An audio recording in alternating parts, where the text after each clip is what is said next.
comment is a one-way conversation. It's not a two-way conversation. It's 3 minutes long, each person, total of 30 minutes. So if we have any cards left at the end, they will be saved for public comment that comes at the end of the meeting, which should be, what do you think, Carey, about 11:30. 11:30, you say that, okay. I'm the pessimist. The pessimist. 10. 10:30, Doug, you say 10? 10. Okay, let's hope. So anyhow, it's, I ask for your name and your address, and we would then get 3 minutes to speak. Again, it is not a two-way conversation, and away we go. So I'll start off with Beverly Armento.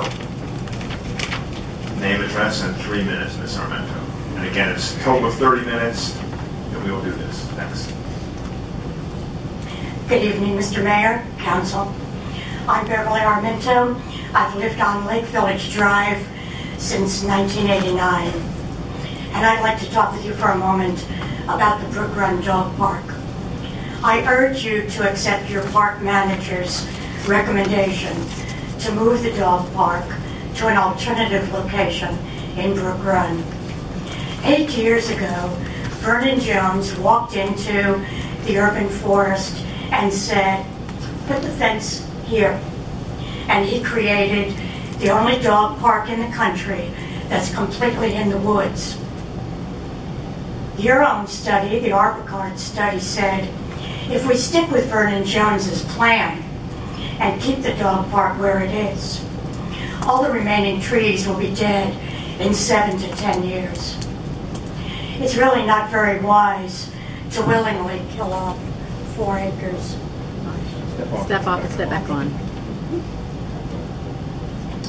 It's not wise to willingly kill off 4 acres of hardwoods. Let's be purposeful. Let's adopt best practices for dog parks, such as the rotation of the land that the dogs are using.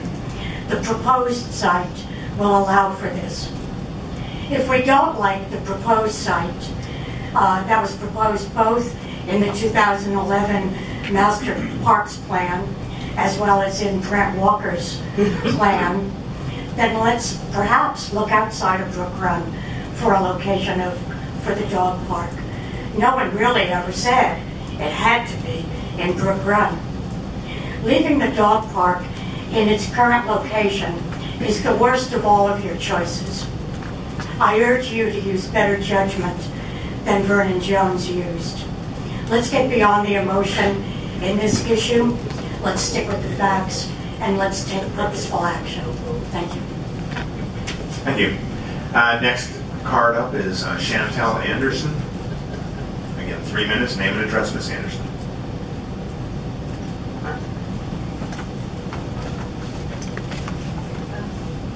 Yes, Chantelle Anderson, 2535 Sherbrooke Drive, Atlanta, DeKalb County.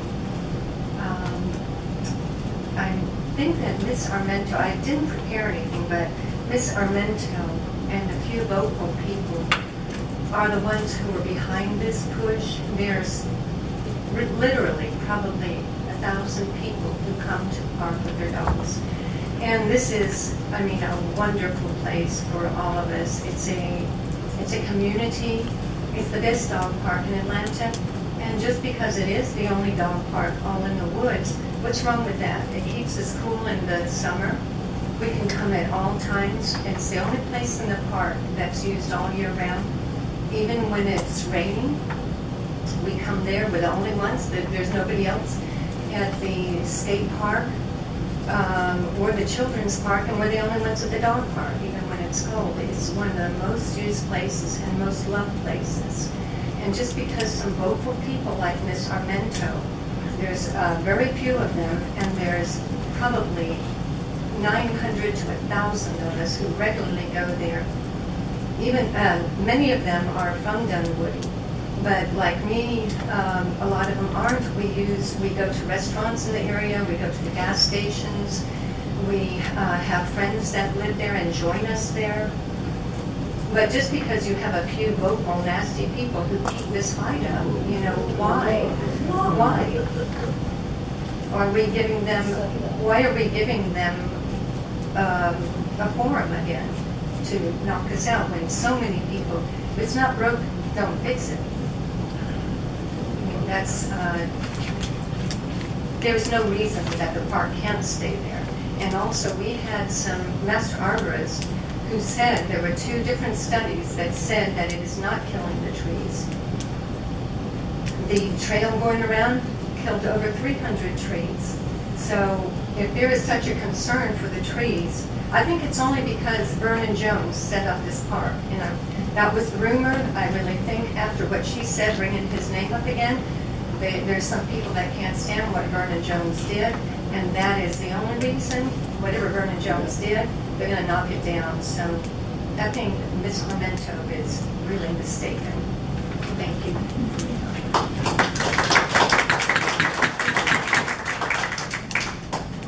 We're not going to allow any clapping, any cheering, any of that. If it happens and it becomes a problem, we will shut the meeting down for 15 minutes. All of us will go somewhere else for 15 minutes and come back. So please, this is not a forum for clapping or cheering and encouraging one side or the other. Okay.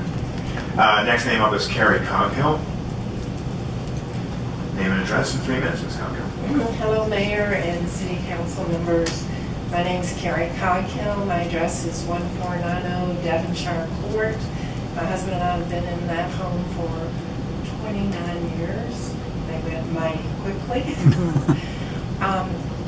Most of you know me, and I'm talking tonight on behalf of a compromise. I'd like to suggest that you return to the proposal that was put forward at the December meeting by the Dog Park Association and reconsider some of the points. There's a number of valuable ideas there about conservation of the land and also protecting the neighbors. I'm in favor of moving the fence forward to give a greater buffer if that's needed, because we can also explore putting up big cypress trees, bushes that will block any noise, and also move the fence on the south or north side or towards the parking lot to make the park a little larger. We've got that room where the building was torn down, and that would easily work into part of the dog park. Here are the reasons I'm requesting this. I worked for 35 years full-time. Now I'm a retiree, and I walk there every day. And there are people like Bev Wingate's husband, Wendy. There are a lot of us. He has a German Shepherd, and that's our exercise. We go in laps around the edge of the park. And in the meantime, the dogs get to exercise also. The only time I'm aware of any noise at all is on the weekends when there are a lot of people there. 5 days a week, there is no noise because it's just us locals walking around with their dogs, and it's a small group. But we could definitely make some sound barriers to protect the neighborhood on the weekend. And there's 2 other important things. The cost of the move is not really a true figure. The cost is going to be far greater than that because of the maintenance of the new park. Dog urine does destroy grass. We know that. It does not destroy bushes or trees. But the maintenance of the new location is going to be solid turf, and it's going to have regular replacement of that turf at quite an expense. I appeal to the bottom line not to let that happen. And the last thing is to think in terms of how many people have contributed to that park. There's a Boy Scout, like Lynn is supportive of the Boy Scouts. I'm very supportive also of scouting. There's a Eagle Scout project that was done for conservation purposes that has worked beautifully. I invite you to go see it. There's a new Brownie Scout effort to put in some growth for conservation. Thanks so much. Thank you. Thank you. Next name up is Saul Slow. Name and address in 3 minutes, Mr. Slow. Good evening. With your indulgence, I dress up like a tomato tonight to address this distinguished chamber. I see Mr. Reichleischer, Mr. Knoll, and Mr. Hennigan also got the memo. My name is Saul Slow, and I've lived for 14 years at 2110 Strasburg Court. My parents have lived on Fontainebleau Drive since 1982. And I'm here to speak in favor of keeping the dog park where it is. The proposed location, as has been said, is in a full sun location with very little coverage. It will be unusable in the summer months. Our current location, really, if you think of it as a microclimate, where the temperature is always 10 degrees less than the surrounding area, and therefore it's a year-round dog park. As also was mentioned, the proposed location would be sodded, and I think reasons leads us to know that the grass will be dead within a very short time, and unless constantly resodded, it will turn to mud and clay and will be a mess. The current location requires minimal cost as far as maintenance, and we, as users of the dog park, are very happy to volunteer, and in the hope that we can work together with that in mind. The proposed location is next to the skate park, and I can tell you from personal experience, my 97-pound dog let me know that he hates the noise of skates and almost knocked me over to get over there. I think it's a bad idea, and I think it will open up the city of Dunwoody to a great deal of potential liability in terms of people getting hurt, because the proposed dog park will share the parking lot with the skate park. The current location is secluded and has its own dedicated parking. The proposed location is even closer to the homes if we're talking in terms of the reasoning for moving it to eliminate disturbance to the neighbors, such as in Lakeview Oaks. The proposed location at Peeler and Charing is even closer to the homes than the current location is to Lakeview. And we're trading one problem for a worse problem. And my question is, are the folks at Lakeview more important than the people at Charing and Peeler? The minimum cost for the move would be at least $195,000. I'm guessing that's just the surface. A broader segment of Dunwoody would benefit from that money being spent on fixing the potholes on Tilly Mill, with your forgiveness. The relocation plan is being forced upon Dunwoody residents and dog park users at great expense to our city, and great unnecessary expense. Keeping our current park will continue to promote involvement by Dunwoody residents and dog owners at a dramatically reduced cost. Volunteerism makes dog park users and residents vested in our community for the benefit of all. I think I speak on behalf of all Brook Run dog park lovers when I say we implore all of you, please don't destroy this marvelous, unique, and precious example of quality of life infrastructure. Thank you. Please leave everybody's dog parking place and come enjoy it with us. Thank you. Thank you. Thank you. Next name up, Markloughridge. Name and address in 3 minutes, Mr. Lockridge.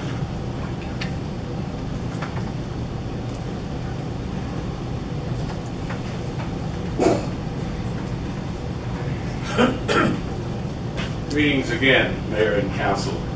As I think most of us are here to talk about the dog park, and I too implore you to consider moving the dog park. My name is Frank Lockridge, and I live at 4557 Lake Village Drive, and I am the president of the Lakeview Oaks Homeowners Association, and I come to speak on behalf of that association. This is a picture of one of the trees in the dog park. This came off the dog park website. You can see the damage it's done to the trees. That's true. Dogs do kill turf. The turf is gone. The turf is gone in the dog park.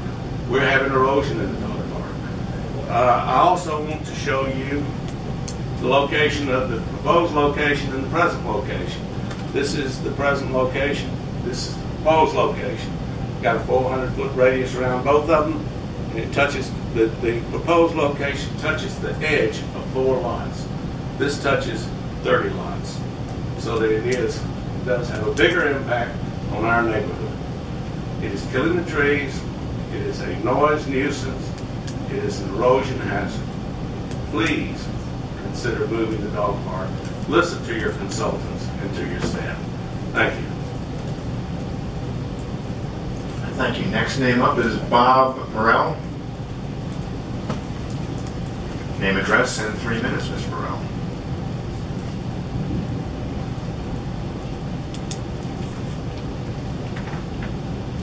Mayor and Council, good evening. My name is Bob Burrell. I live at 1223 Club Wharf Drive. Who is actually running city government? It is curious that the city uses an elaborate bidding process that requires numerous hours for bid preparation, bid proposal, analysis of the bids, and finally bid acceptance and presentation to city government to decide on the award. Pardon me. The process costs thousands of dollars in man hours, but is in place to assure a fair and equitable bidding process. Seems right, doesn't it? The bidding for the newly designed dog park was performed last year. None of the participating bidders were even close to the $195,000 budgeted for the project. The Parks and Recreation Department was responsible for calculating the budgeted amount. Obviously, they were way off that estimate. So they recently changed the specs of the design, for which the city already paid $38,000, in an effort to reduce the cost of the dog park construction. New bids were let out, and only one bidder responded with a bid of $337,000, again way over budget.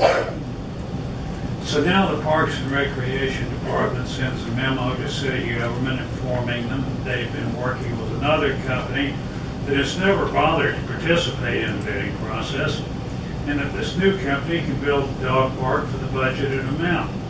Parks manager requests a sole source agreement from the city to proceed with this project. What is the sense of spending so much administrative time, effort, and dollars on a selection process when the Parks manager can just choose to work with whomever he decides is the right vendor? And for that matter, why do we even need a mayor or a city council when department managers seem to be sufficiently autonomous to make vastly expensive decisions without apparent authority or direction to do so? Where are the government checks and balances? Let's not forget that last year the city council tabled the new design because its location was in question. Council was concerned that moving the dog park close to residents on Peeler Road and close to the skate park, children's playground, was not a, quote, good practices, unquote, decision. Now, DNR staff decides they know better than city government and either take it upon themselves or are directed to take matters in their own hands and make a deal outside the standard bidding process. Not to mention that the parks manager's choice is Optech. Thank you. Thank you. Next card up is Melissa Hammer.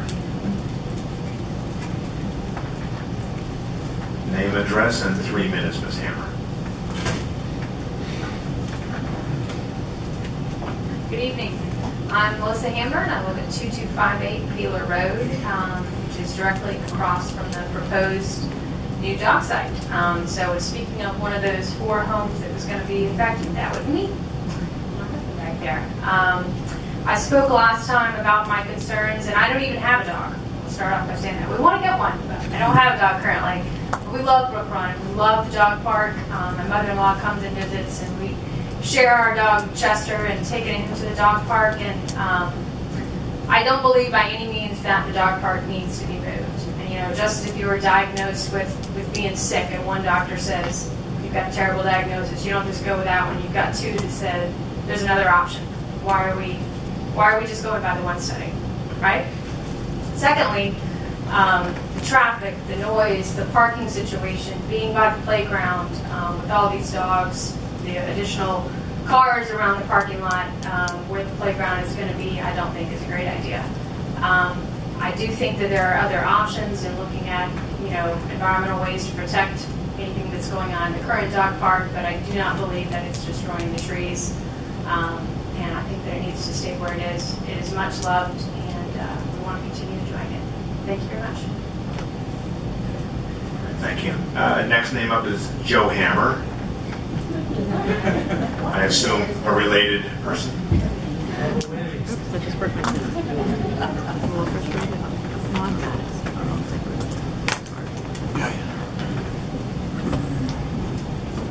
So good evening. As you noted, yes, we are related.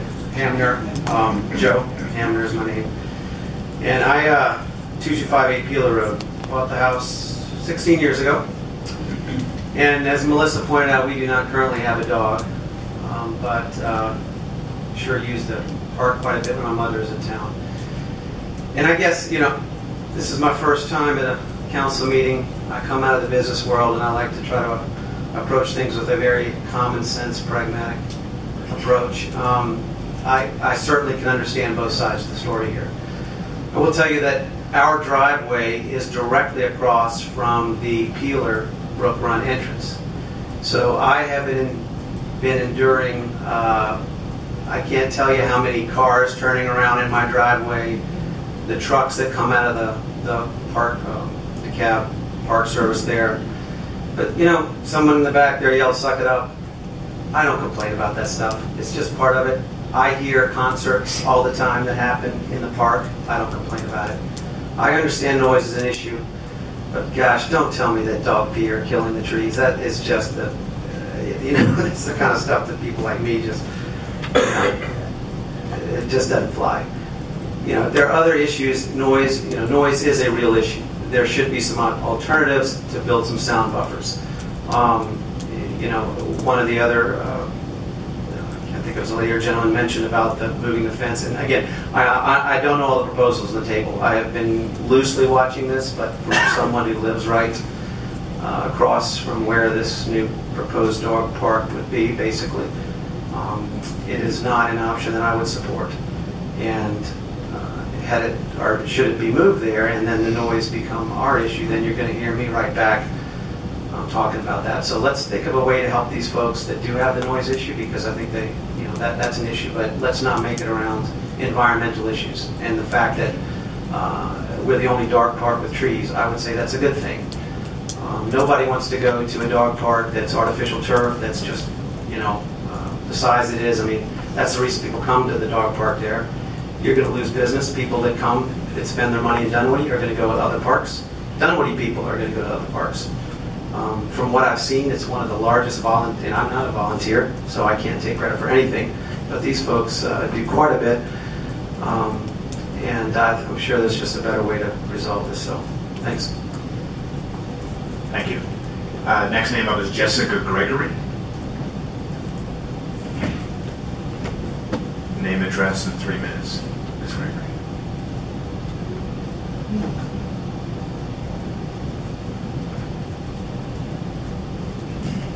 Good evening. Thank you for hearing me. My name is Jessica Gregory, and I live at 4126 Brownlee Drive, and that's in Tucker, Georgia. I travel almost daily to the dog park. I enjoy it. I've met many friends there. Because of the dog park, I spend a lot of money in Dunwoody. Grocery shop, I go out to dinner, I've made friends there. My husband and I are thinking of buying a home there in a couple of years, just because we love the area. One of the opponents to the dog park wanted us to keep emotion out of it. It's hard for me to speak without emotion because I love it so much. I just encourage you to keep the dog park where it is. Thank you. Thank you. Next name up is Matthew Koch. Boy Scout. All right. We have name, address, in 3 minutes, Mr. Koch. Good evening. My name is Matthew Koch. I've lived at 5241 Winter Hall Court for all my life, 16 years. And I'm a Life Scout working towards my Eagle project, or my Eagle, which includes a project as the major requirement. I'm a part of Troop 623 for St. Jude Catholic Church. That's where the troop is based. My project ideas would cover a lot of the environmental aspects that are considered an issue for the park. I had plans of redoing the water stations so the dogs could have clean water that would prevent muddy areas, which in these crucial damp places would prevent a lot of the soil from being eroded as they stay wet most of the time because of the dogs drinking there. And this is really only the water problem besides rain, which is the last 2009 Eagle project. That project did a lot to prevent land erosion from rain on a large scale. Of all the things I could have chosen for my Eagle project, I was there with my dad and my dogs. He was saying, we could do it at the church, but look at this. We found a problem and we can fix it. Look at all these people, look at all these volunteers that we could get, all the fundraising, it's all in the community. And I said, Dad, it really means a lot to me and our family, and it's, we love the park, so I think it's a great idea. We got my troop and my church, my family, friends, all the volunteers. We could really get the community going on this, and especially just my troop itself. I love the dog park, and we'd love for it to stay where it is because of what it means to us. And thank you. Thank you.